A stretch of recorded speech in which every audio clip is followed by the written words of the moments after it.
हमारे देश में सरकारों की ये चिंता होती है कि दुनिया उनके और देश के बारे में क्या कह रही है, क्या राय रखती है और उसे कैसे प्रचारित करती है। देश के बारे में भी शायद कम, देश में चल रहे उनके शासन के बारे में।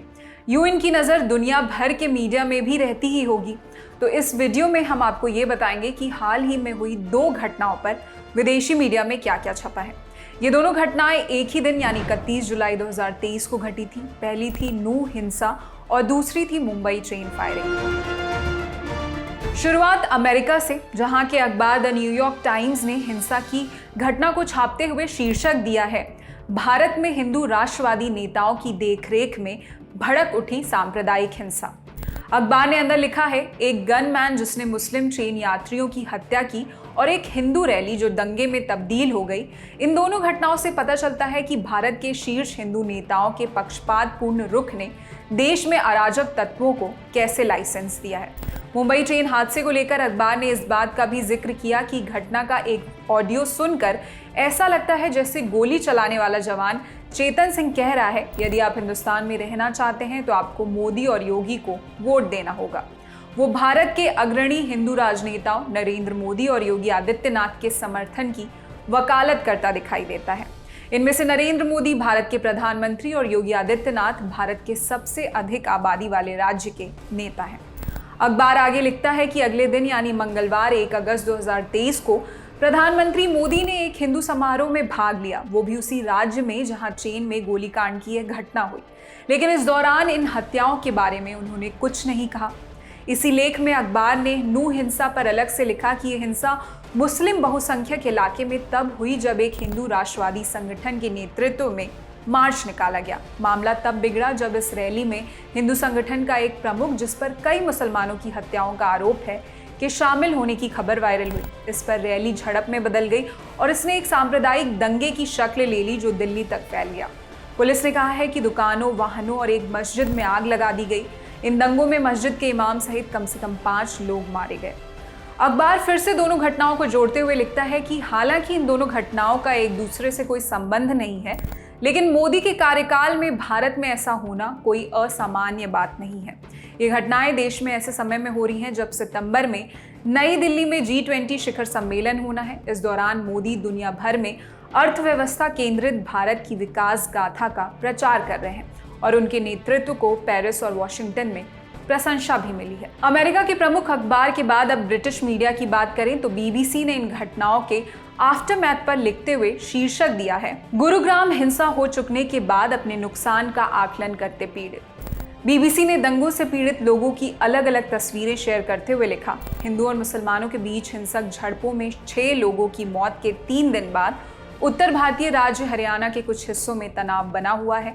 नूह में जहां सोमवार दोपहर को हिंसा शुरू हुई, सड़कें खाली हैं और हर जगह कांच के टुकड़े बिखरे हुए हैं। जली हुई कारों और दुकानों के मलबे जिन्हें दंगाई भीड़ ने तोड़ दिया और लूट लिया, झड़पों की याद दिला रहे हैं।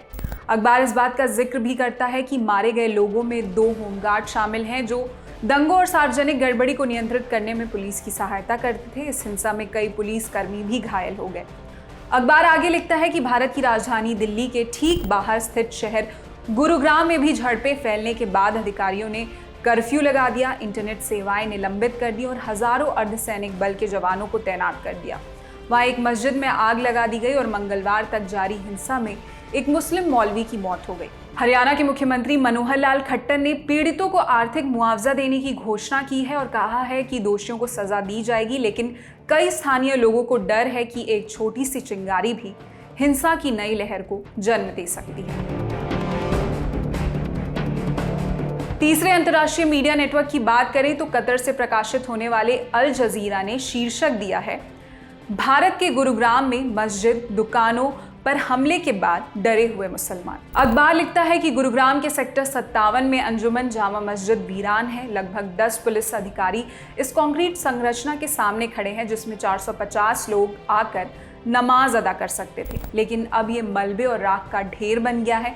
ये मस्जिद गुरुग्राम में मुस्लिम पूजा के लिए कुछ स्थानों में से एक था जिस पर 31 जुलाई की रात को कथित तौर पर हिंदू राइट विंग भीड़ द्वारा हमला किया गया था। हमलावरों ने मस्जिद में आग लगा दी और एक 22 वर्षीय नायब इमाम मोहम्मद साद को मार दिया जो उस समय अंदर था। 2011 से इस क्षेत्र में रहने वाले 32 वर्षीय व्यक्ति ने अल जजीरा को बताया ये हमला नूह के लिए बदला था। अखबार ने इस बात का भी जिक्र किया कि मिलेनियम सिटी गुरुग्राम के जिन हिस्सों में हिंसा हुई थी वो घटनास्थल गूगल और डेलॉयट जैसी कंपनियों के ऑफिस से कुछ ही किलोमीटर की दूरी पर है। हरियाणा में हुई ये हिंसा G20 शिखर सम्मेलन से 1 महीने पहले हुई है, जिसमें नई दिल्ली में दुनिया भर के लीडर्स आने वाले हैं। अखबार ने ट्रेन में आरपीएफ जवान के एक सहकर्मी और 3 मुस्लिम यात्रियों की हत्या का भी जिक्र किया है। अखबार ने इस बात को भी हाईलाइट किया है कि प्रधानमंत्री मोदी ने इस हिंसा पर कोई टिप्पणी नहीं की है। अंत में अगर बात करें CNN, जो कि अमेरिकी मीडिया संस्थान है, तो उसने शीर्षक दिया है वर्ल्ड लीडर्स के शिखर सम्मेलन से 1 महीने पहले भारत में भड़की जानलेवा सांप्रदायिक हिंसा। CNN के मुताबिक इस सप्ताह हिंसा की अलग अलग घटनाओं, जिसमें ट्रेन में एक पुलिसकर्मी द्वारा 3 मुस्लिम पुरुषों की कथित तौर पर गोली मारकर हत्या करना भी शामिल है, ने राजधानी में G20 नेताओं के स्वागत से कुछ हफ्ते पहले भारत में गहरी सांप्रदायिक दरार को उजागर किया है। उत्तरी राज्य हरियाणा में सोमवार को उस समय हिंसा भड़क उठी जब एक दक्षिणपंथी हिंदू संगठन ने मुस्लिम बहुल क्षेत्र नूह में एक धार्मिक जुलूस निकाला। अखबार ने इस बात का भी जिक्र किया है कि वित्त और तकनीकी केंद्र गुरुग्राम के कई जिलों में झड़पें फैल गईं, जहां 15 लाख से अधिक लोग और सैकड़ों वैश्विक कंपनियां काम करती हैं। यहाँ हिंसक भीड़ ने मुख्य रूप से मुस्लिमों की संपत्तियों को निशाना बनाया, इमारतों में आग लगा दी और दुकानों और रेस्टोरों को तोड़ दिया। अखबार ने आगे लिखा, मोदी और उनकी भारतीय जनता पार्टी भारत की जो छवि पेश करना चाहते हैं वो एक आत्मविश्वासी, जीवंत और आधुनिक महाशक्ति की छवि है, और ये वही छवि होगी जिसे वो भारत में अगले महीने नई दिल्ली में G20 नेताओं की बैठक में प्रदर्शित करना चाहेंगे। लेकिन विश्लेषकों का कहना है कि हिंसा की ये घटनाएं मोदी के लगभग 1 दशक के शासन के बाद दुनिया के सबसे बड़े लोकतंत्र में भाजपा के हिंदू राष्ट्रवादी नीतियों में आई तेजी की असहज वास्तविकता को रेखांकित करते हैं। मीडिया संस्थानों के अलावा अमेरिका में विदेश मंत्रालय ने भी नूह हिंसा पर चिंता जताई है। मीडिया रिपोर्ट्स के मुताबिक 3 अगस्त को अमेरिका में विदेश मंत्रालय की प्रेस कॉन्फ्रेंस के दौरान प्रवक्ता मैथ्यू मिलर से एक पत्रकार ने इस घटना को लेकर सवाल किया। सवाल कुछ यूं था कि नई दिल्ली के पास गुरुग्राम में जो धार्मिक हिंसा हुई, क्या उसमें किसी अमेरिकी के प्रभावित होने के बारे में कोई जानकारी है? इस क्षेत्र में हिंदू मुसलमान टकराव पर आप क्या कहना चाहेंगे?